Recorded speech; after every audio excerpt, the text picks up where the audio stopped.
being gay. Like everybody was drinking the Kool-Aid, bro. Nobody thought Everybody. Gangstalicious was gay. Nigga made a whole long ass t-shirt with the ass cut out.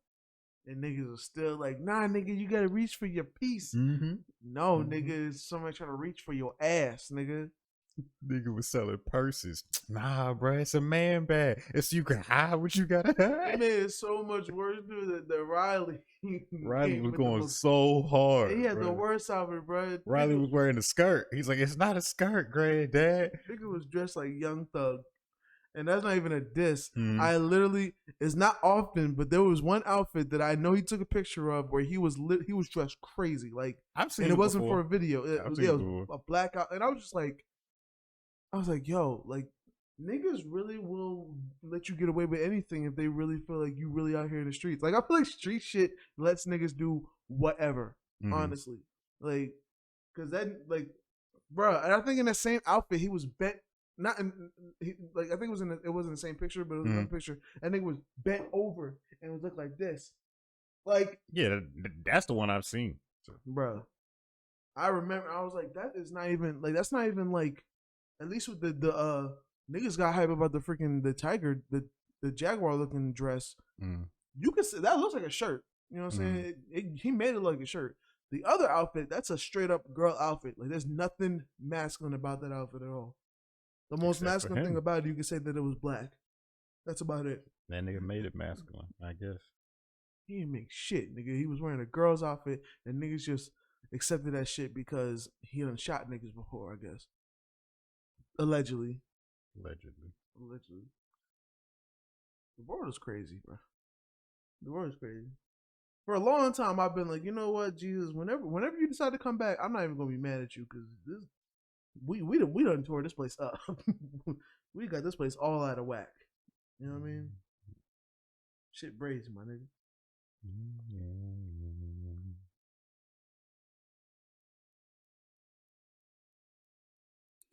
Alright. So we doing Wale, then we doing the 3 battles, and then we calling it a day? Yeah, we could do that. Mainly I'm gonna focus on just kind of the 2 that we are familiar with that didn't touch. 100 Miles and Running, which is like the first introduction to everything. I feel like that's very, very important. Whereas most people learned about him with Mixtape About Nothing. You and I and others like us learned about him with 100 Miles and Running. And then I think Mixtape About Nothing happened. And then I think I don't know if he had the cover before, after, or during, but yeah. And then more about Nothing. Mixtape About Nothing. With the double XL cover. I thought you were going to talk about Back to the Future. Oh, no.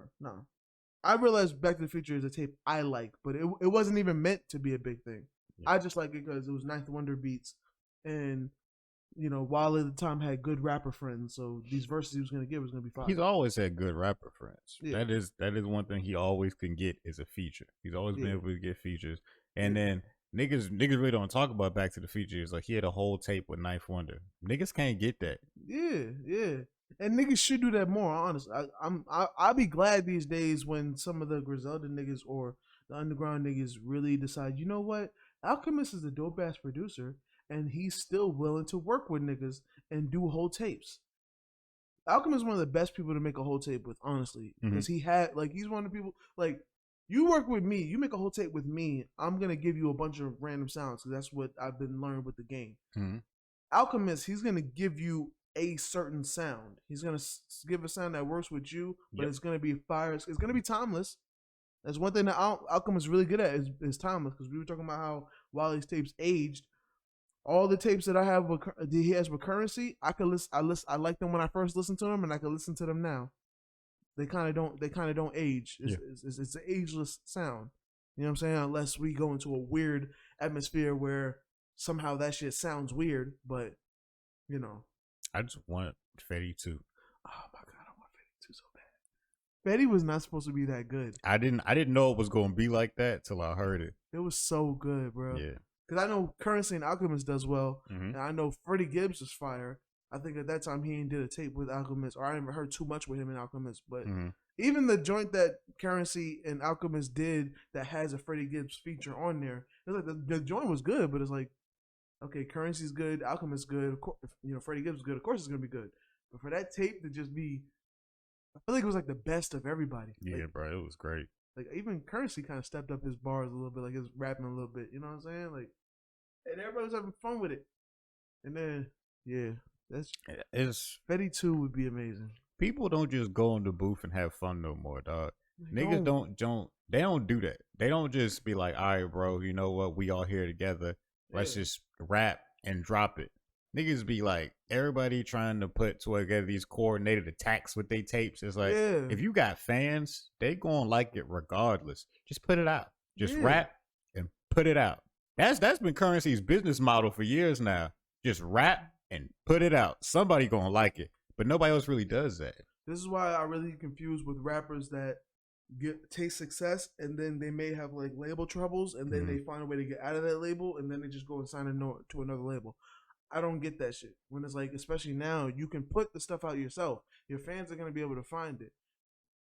It'd be the niggas that know Currency too.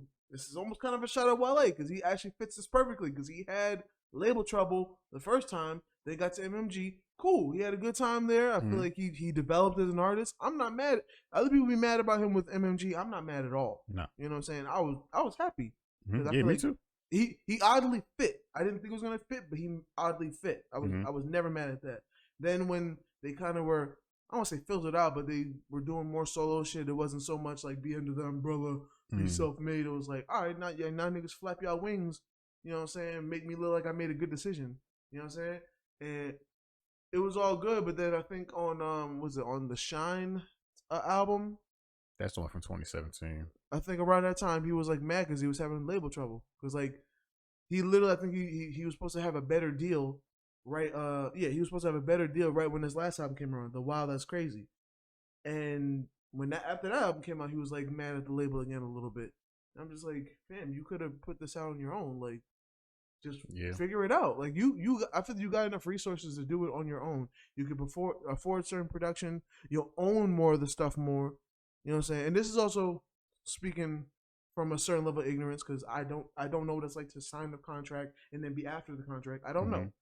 Maybe certain things are in the air that I don't know, so I'm speaking out of my ass. So, but I'd be thinking like, yo, more people need to go the Currency route, especially when you had success already. Like I feel like it's even better because now you can fund things a little better, or you can still go the cheap route. Because, bro, as a producer, why do I know that there's so many good producers out here that make top level beats, music, and they barely will even charge you? I be out here trying to get niggas to pay for my beats, knowing that the next man literally is like, yo, free this, and that shit's shitting on my shit. You know what I'm saying? Especially the niggas that be like, yo, buy 6 beats for $15. Them 6 beats will be fire. You know what I'm saying? Like of any style. You want to make another So Far Gone? They got that. You want to make an R&B joint? They got that. Melodies everywhere, nigga. You know what I'm saying? Your favorite 90s song sampled and sounding good? Oh, got that. You know what I'm saying? Like Griselda, we got that. Like any sound you want, it's there. Anything except for maybe a hit. But most songs don't become a hit until you make it a hit. Everybody wants the joint that like sounds like a hit and then you just put vocals on it. Sometimes, a lot of times it don't work like that because you can still have that and it just won't be a song. It won't be that good of a song. And sometimes it's gonna sound forced. Yeah, it's gonna sound forced. So I wish I thought Wale was gonna go that way when he was like upset about with the labels and actually got free. You know what I'm saying? And before Tory Lanez decided to shoot one of our own black women, I was excited for him to go that route. That's why I was extra mad when he did that because I was just like, damn, he was gonna be. Because you remember before Drake signed with Young Money, around the talk was with him, it was like, oh, is he gonna be the first one to like be independent with a buzz and really show that we don't need the labels no more? You know what I'm saying? And then Chance was doing it, but then Chance gets called fake independent because he knows how to make some deals, which I still feel like it's independent. If you are still like not, if you can do a deal with a doesn't he only have a distribution deal? Yeah, so I feel like that's still independent because you it's not the same thing. You can still do what the fuck you want to do, and that's the main thing. Master P had that for sure. That's all he had. He only had distribution. He owned everything else. Yeah, and every nigga is not gonna be Master P or see Master P's successor have Master P's hustle, but niggas, I wish niggas would do that more often. And that's a hard route to go. Like, I respect Chance 100% for doing that. You know what I'm saying? Like, thank God he actually had a buzz since, like, damn near his first released tape. Well, not released, but the first tape we know about. He's had a buzz since. Yeah. You know what I'm saying? He said on because Acid Rap wasn't his first tape. That was like his third. It was his second. It was his second? Yeah, one before that was 10 Day. Okay, you're right. Which was supposed to be about his 10-day suspension that happened when he got caught smoking weed at school. You know what I'm saying? And it was a cool tape, you know what I'm saying? From a young kid, got a buzz, got him some shows, you know what I'm saying? It had a lot of potential in there. And then Acid Rap ended up being the best thing that the world ever loved. And it went crazy. And he was still independent then. Yeah. You know what I'm saying? So I want to see more artists go independent or go the Currency route. I'm going to call it Currency route because I feel like that's literally the perfect example and has been the perfect example of a nigga who tried the machine, realized the machine doesn't work for him. You know, so he wants to make what he wants to make, and he's going to sit back, smoke his weed, and keep making the music he likes and getting better at it.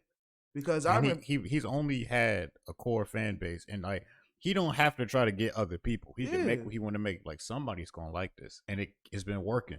Yeah. Like Currency don't gotta be she not trying to be no radio charting nigga no more. Currency's like, look, somebody gonna like it. Yeah. I don't need to sell 2 million. If I can sell 200,000, that's enough. Yeah. And the nigga been doing it so well, he actually took a major label debut with an album. He was like, you know what? I've released all these independently. Let me try. I've built up a name on my own, so now I can get some leverage with a label and be like, all right, listen, you see what I can do. We can try this. You know what I'm saying? Give me a little bit more of a budget. I'll put a little more into the tape. I'm still gonna keep all the creative rights. You know what I'm saying? Maybe have a little more of a percentage. Let's see if my style can go bigger than what I've been doing. You know I don't remember that label. I remember that album hitting like that. Wasn't that the one? That was the one that had that Lil Wayne feature. And it was that Bottom of the Bottle song or something like that? Yeah, it had that. It had a 2 Chainz feature on there. And it was a decent tape, but it still sounded like Currency. So it was like, I think it was the Stoned Immaculate. And ironically, it had Wale on it. You talking about a different one. I'm talking about he had a more recent one. Oh, more recent one? Yeah, I think it was called like, I don't know, I forget what it was. I wasn't even aware of a more recent one. Yeah. But yeah, I remember he did one like a while ago that had Wale on it. I think Wale was on the track number 1. You know what I'm saying? And it kind of showed that it was a major label because you could tell he just put more money into the production. Like the production sounded a little bigger. It's Currency, so it's gonna just sound wavier. It's gonna sound like, you know, there's more sound with it, more bounce to it a little bit. But it wasn't him trying to make a single. It was just trying to make what he already does and make it sound a little bigger. I was thinking of this one, Canal Street Confidential. Oh yeah, I think that was like the second one. That was the second one? Yeah, I think that was the second one he did. Okay. Yeah, but the one I'm talking about is Stoned Immaculate. I think that came out like 1 or 2 years before. It was 3 years. Stoned Immaculate was 2012, and then Canal Street Confidential was 2015. Yeah. So, like he literally almost got bored doing his own thing. He was like, you know what? Let me try the machine. You know what I'm saying? I got a little leverage now. I don't gotta. These niggas is not gonna try to make me do a song with Ariana Grande, knowing damn well nothing about my fucking sound says I should make songs with Ariana Grande. Respectfully, no disrespect to her. Yeah, but I ain't got nothing to say. So it was like, you know, and it was a good tape. He, you know, he got a 2 Chainz feature on there. He had good beats. Even some you know, even though he's from New Orleans, he's from the South. He doesn't tend to really go with Southern beats. He just goes with kind of groovy beats. You know what I'm saying? Which is a progress on its own because in the very beginning his beats was weird. You know what I'm saying? He had a very big love for Pharrell beats, so he would rap on a bunch of those. But a lot of his other beats was like, it was kind of weird. It took a little minute to get used to his style. And he, you know, people be calling him a boring rapper because he ain't punchline heavy. He'll just really rap about what is going on with his life, but he'll kind of style it a little better. But, you know, by the time we get to the Pilot Talk, you know, series, I feel like his style was kind of perfected a little bit. He figured out what his lane was. He got with Ski Beats. Ski Beats, awesome, legendary from, you know, Reasonable Doubt days. Like, was making ill beats. And I think with Pilot Talk, like, Ski would make a beat and then he would like get it replayed, like not live, but like get live instrumentation into it. So it made it even better. You know what I'm saying? It made it even more live. So Like currency really took his career into his own hands, and he's been eating ever since. Yeah, you know what I'm saying. Like, and all he gotta do is just, and he releases crazy too. I feel like it's like almost a New Orleans thing because like Currency releases crazy, NBA YoungBoy releases crazy. Lil Wayne is one of the people that I feel like influenced niggas to even do that in the first place. Yeah, Influenced niggas to work hard and stay in that studio. because Along with Gucci Mane. how you gonna say you always in the studio, you live in the studio, but we don't never hear no music? Yeah. When niggas like Lil Wayne and YoungBoy and Currency, you gonna hear them. It's gonna get put out. Yeah. So the work is paying off. Yeah. Niggas who live in the studio, but you don't never hear no song Shem, I feel like they're just wasting their time. For personally. Sure. For sure. Unless you like an R&B nigga or something, because, you know, with them, they're trying to make hits like Chris Brown type niggas. Like he might be in the studio almost every day, but we're only gonna hear from him when the album is ready to come out. Mm-hmm. You know, and lately he's been doing like 40-song albums. I don't know if his next one's gonna be like that, because I don't. It would be weird to have his legacy be that. Like at a certain point, he was like, yeah, every album from that point on was 40 songs, and we know he could do it. He shits out songs. Yeah. You know what I'm saying? And he'll still make another hit that sounds like a previous hit, but it's gonna hit today.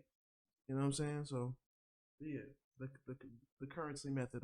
I want to see more niggas do that. You know what I mean? Mm-hmm. But yeah, Wale. I'm pretty sure we wasn't recording any of this, was we? Yes, we are. Okay, thank God. That was a lot. That was a whole like 15 minutes of talking about Wale. Yeah, a separate segment. We didn't even get into Wale yet. We was really talking about Currency. You're mainly talking about Currency and getting away from the machine. And I want to see more people do that. Good.